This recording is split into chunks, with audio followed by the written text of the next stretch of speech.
ing naes pati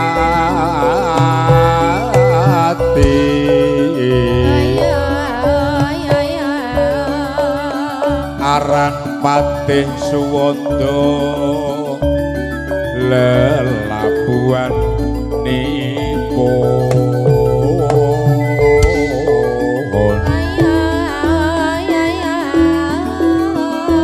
kang ginelung triprakara guna kaya purun ingkang tenan tepi nuhoni tramu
perkenjang pak pongbuk bolong di negara wong kali pepe ngidul liline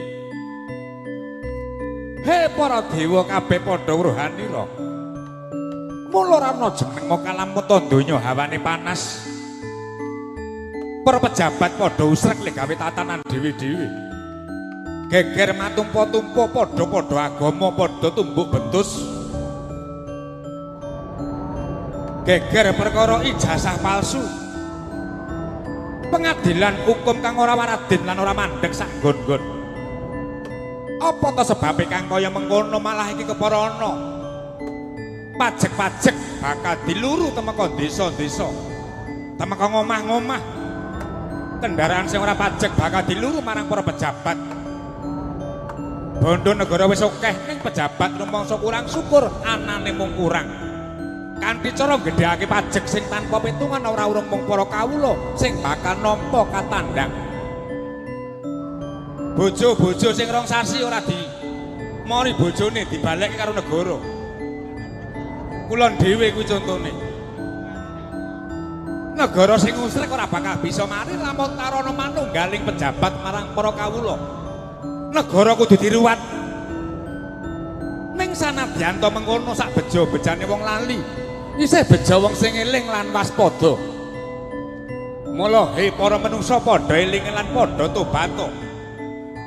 Para dewa tumeninggal paringa katentreman utamane kunjuk pamengkugati. Bapak Supardi, Ibu Sri Lestari. Anggone bakal ngadani mboyong Sekar Cepaka Mulya Margiya putra putri mula kang mengkono Bathara Kumajaya Kamarati.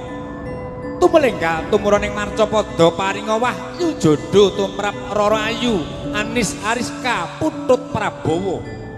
Dadi keluarga sing berkah barokah, keluarga sing sakinah mawaddah warahmah lan istiqomah.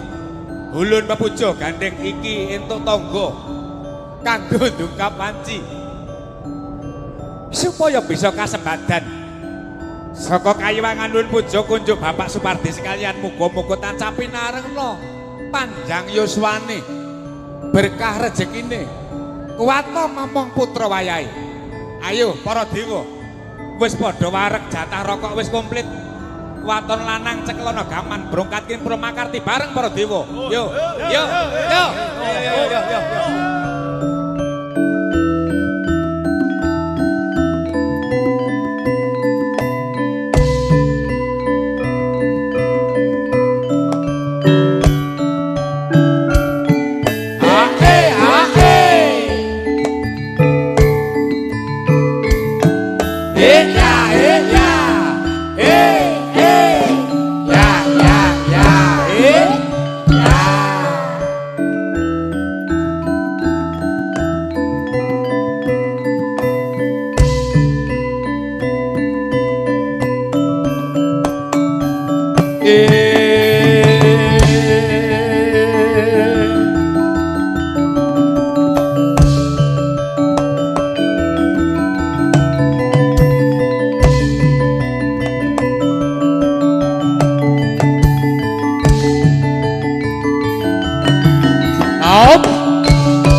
Dirajaya ingkang nebur linebur dening Sang Pangastuti.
Matur nuwun Mbah Temu sampun tak caosi pamundutan panjenengan.